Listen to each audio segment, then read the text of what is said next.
el Mobile World Congress Barcelona. Y es un proyecto de esta fundación para el Ministerio de Economía, para la Dirección General de Telecomunicaciones, que es el regulador en España de las telecomunicaciones. Y 5G es competencia suya. Todo el despliegue de 5G, pero también el uso de 5G es competencia suya. Pues tiene que ver con atender al público, a los medios, dudas sobre 5G, explicar un poco cómo se va a desplegar, cuánto va a durar, qué novedades trae, por qué importan, a qué industrias afecta, todo este tipo de cosas. Perfecto. Perfecto. Y ahí, ¿cómo se organiza la organización? ¿Son varias áreas? ¿Son varias personas? No, en full time somos 2 personas y luego hay recursos de la capital en comunicación, marketing, que son recursos comunes, normalmente asociados a proyectos. El observatorio es uno de ellos, pero también hay un proyecto de 5G que es horizontal, que es común y que tiene por objeto el preparar las actividades de cada congreso, que lleva un año prepararlos, reunir las ideas, ponerlos en marcha, buscar empresas, centros de I+D, toda esa actividad.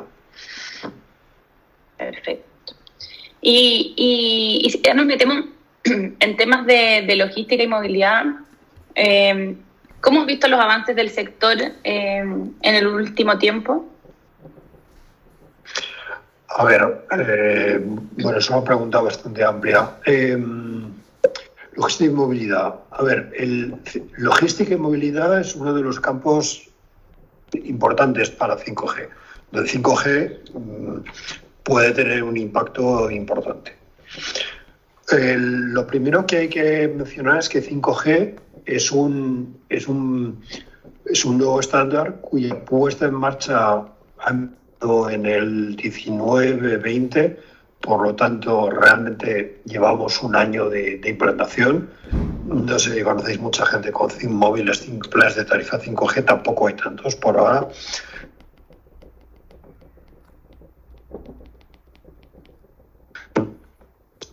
Por lo tanto, nos tocará vivir con el mundo 4G, 5G hasta el año 2030.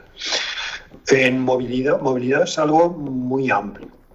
Cuando la gente piensa nosotros pensamos en movilidad 5G, lo primero que viene a la cabeza es el coche conectado, el vehículo conectado, ya sea coche particular o camión, transporte y demás.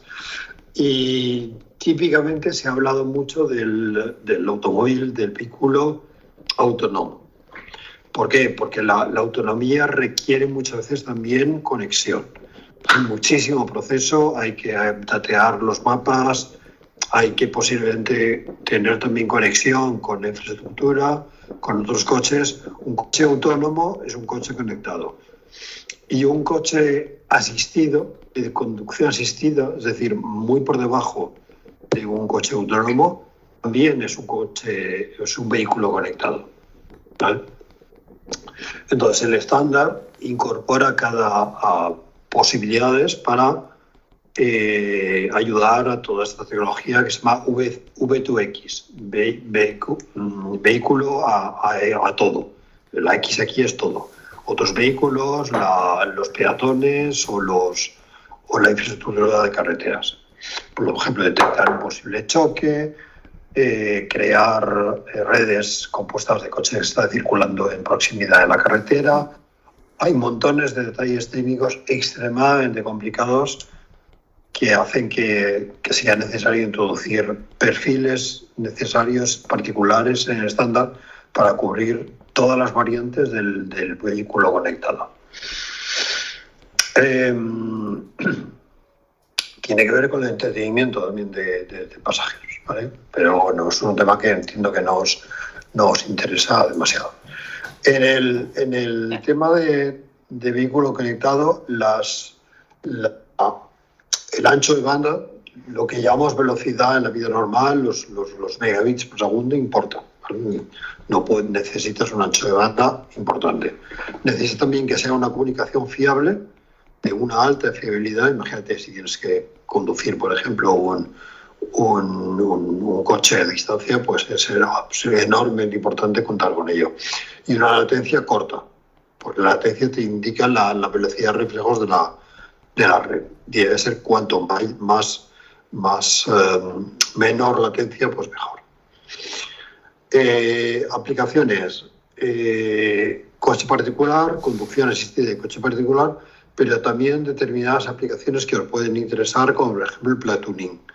Caravanas de coches, de vehículos, de camiones, por ejemplo, en el que solamente va tripulado el primero, por ejemplo, y los demás coches están robotizados, los demás camiones forman una especie de caravana, y esto puede darse, por ejemplo, en vías de comunicación, o podrá darse en vías de comunicación. Son las pruebas que están teniendo lugar ahora mismo.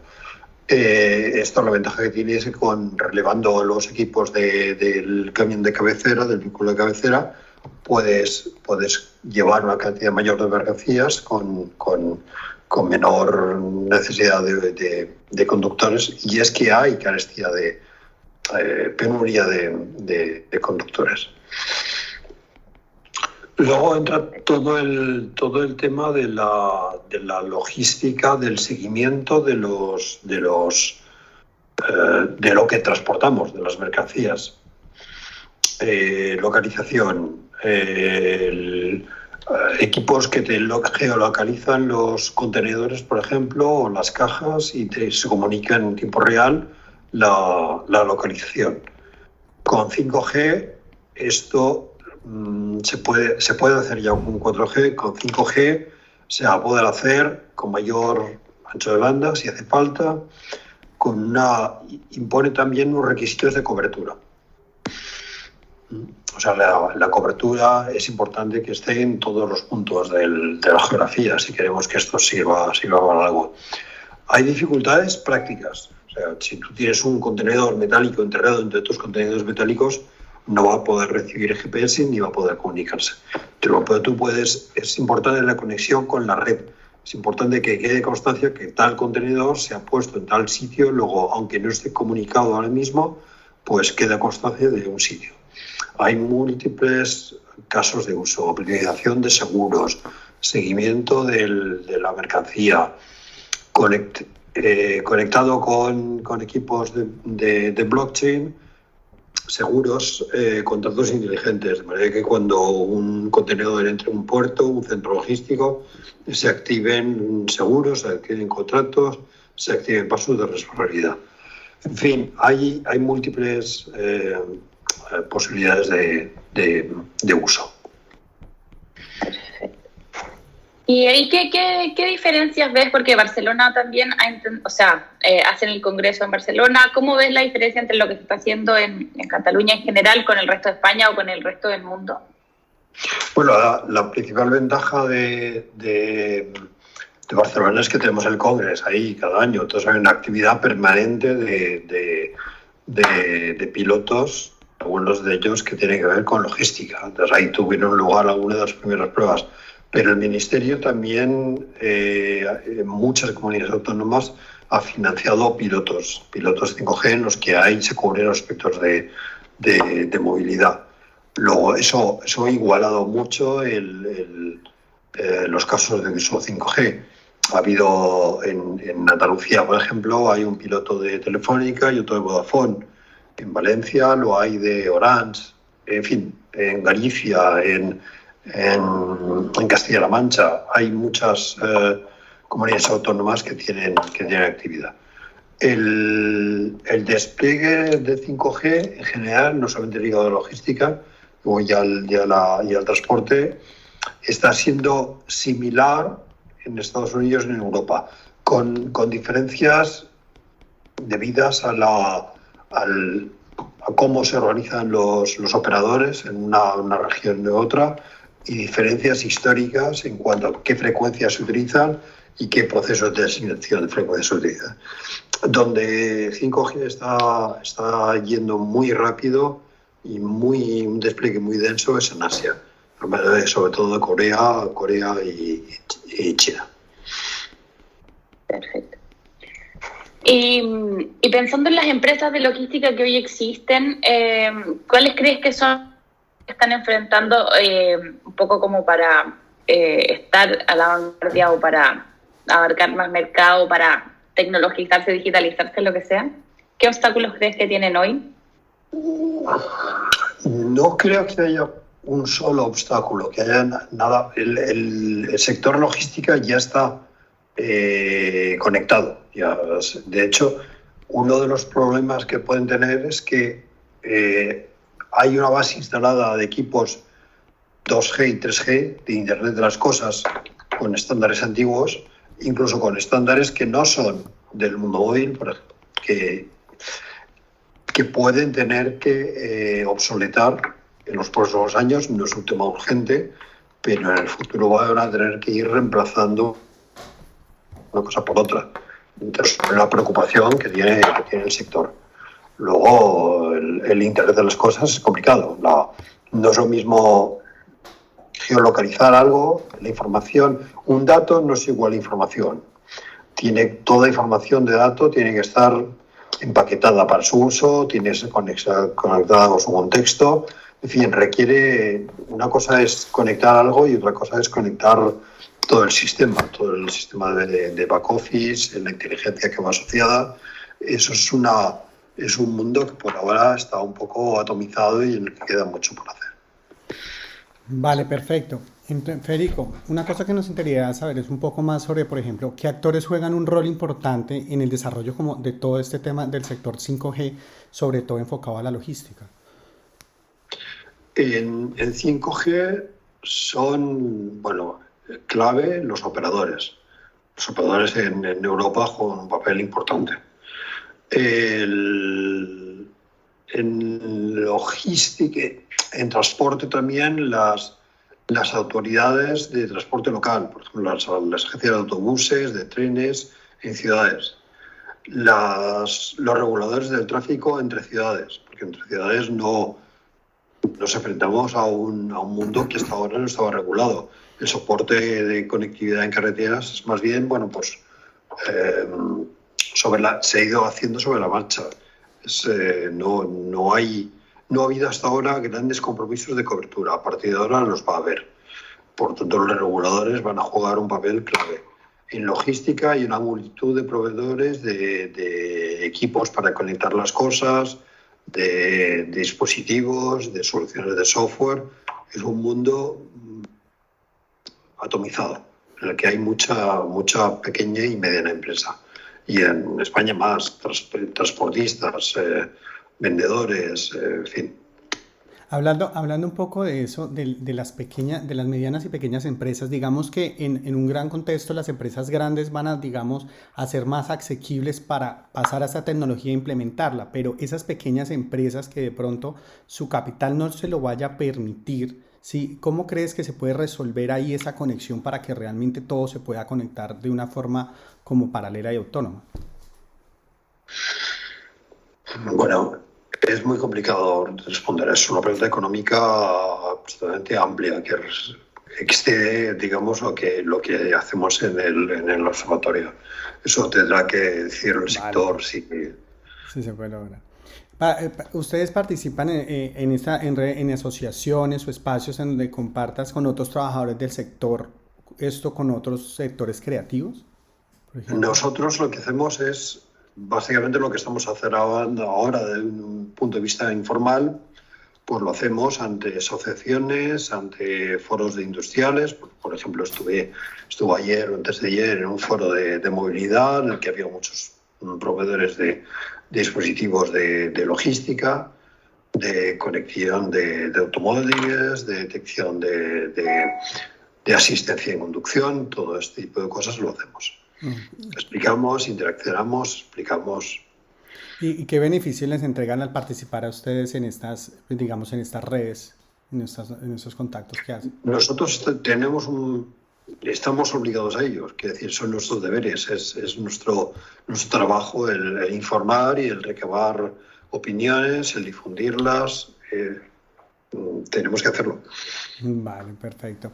Vámonos un poquito hacia la normativa, ¿sabes? Y como qué normativas o iniciativas públicas crees que son clave para el desarrollo de este sector por parte del gobierno directamente.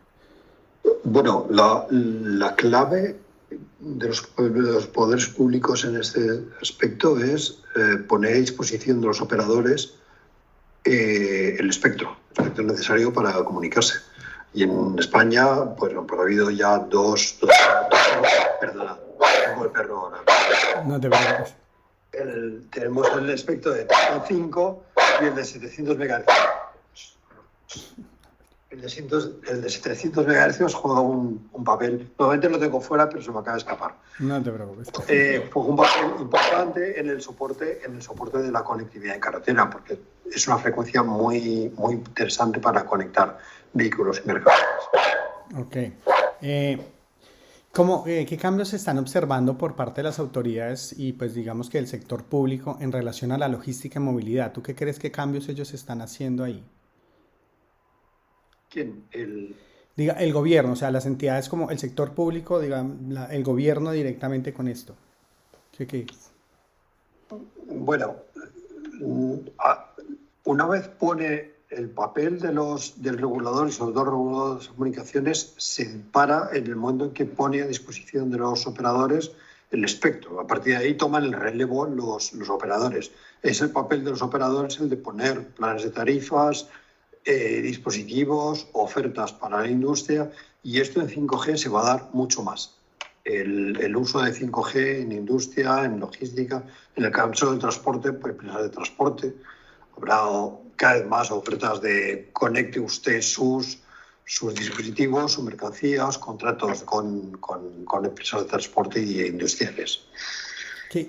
¿Qué cosas crees que es necesario cambiar hoy? Hoy cómo están, o sea, en el ámbito público para que todo esto, pues, en el 5G funcione y se pueda hacer todo esto. Hoy en día, ¿qué deberíamos cambiar? No hay gran cosa que cambiar. Okay. A partir de ya está puesto, digamos, el esquema básico del despegue de 5G está ya puesto en marcha. Poco a poco veremos la licitación del avance de 5G en frecuencias más altas. Pero esto para la logística puede importar, por ejemplo, en un aeropuerto, en un puerto, en un central de autobuses, donde necesites un ancho de banda grande. En transporte en carretera, por ejemplo, en transporte y cobertura de vías de comunicación no cubre no tiene un rol muy importante. A partir de ahí, no es cuestión de los poderes públicos, es cuestión de los operadores y de la industria del transporte y de la logística. Perfecto. Federico, ya vamos como terminando un poco, pero una pregunta importante que queremos hacerte es como sabemos que a 2030 nos decías que vamos a lograr como integrar el 5G. Pregunta es, en temas de sostenibilidad, ¿estas tecnologías cómo pueden afectar, digamos, todos los retos medioambientales que se está enfrentando el mundo hoy en día, por ejemplo? A ver, es una pregunta muy, muy actual. Uno, el coche conectado es un coche más eficaz energéticamente. El coche eléctrico, en la transición del vehículo, del coche, del motor de combustión al motor eléctrico, la conectividad juega un papel importante. Tú necesitas saber en todo momento tus puntos de recarga, tu autonomía, tu consumo. Todo eso requiere un vehículo, como lo comentabas al principio, es un vehículo conectado. Luego, la electrificación es equivalente a conexión. Luego, hay un lado difícil de medir, pero indudable, y es que la conectividad, sobre todo la conectividad 5G, podría hacer innecesarios algunos trayectos personales. Lo que potenciamos es acercar personas, por ejemplo, y esto para viajes de trabajo es un importante factor. De hecho, en la pandemia nos ha salvado muchas actividades profesionales la conexión. En 5G toda esa conexión será mucho más fluida y eficaz. En transporte de carretera, si hay que transportar un contenedor, No hay mucho que se pueda hacer, salvo incrementar la la eficacia del transporte, la electrificación, el evitar viajes innecesarios, planificar mejor. Luego juega un papel, pero es un papel relativamente esencial, pero secundario. Perfecto. Para cerrar, ¿qué oportunidades visualizas entonces tú con todo esto para las empresas del sector? ¿Qué oportunidades tienen ellos? Tienen la oportunidad estamos en los comienzos de 5G, tienen la oportunidad de idear nuevos productos y servicios. O sea, a partir de ahora hay que dejar volar la imaginación. Estamos, digamos, como en los días en los que se acabó de inventar, entre comillas, YouTube. Y fijaros, de YouTube a TikTok, pasando por Instagram y todo, las derivadas que ha tenido el colgar vídeo, imagen en la web. Toca ahora inventar todas las nuevas posibilidades de negocio y de servicios, de productos, que puede tener una conexión más amplia, más potente, más fiable y con menor latencia. Perfecto. Federico, ya para terminar, ¿crees que hay algo relevante que nos quisieras nos quieras decir o te gustaría agregar a todo esto? No, este es un poco el recorrido sobre la 5G y logística que se me ocurre. Vale, perfecto. Federico, muchísimas gracias por habernos atendido. Fue un placer haber charlado contigo. Muchísimas gracias. Nada, vosotros. Que vaya bien. Vale, Federico. Muchas gracias, Federico. Vale. Que estés muy Chao. bien. Chao. Hasta luego. Chao.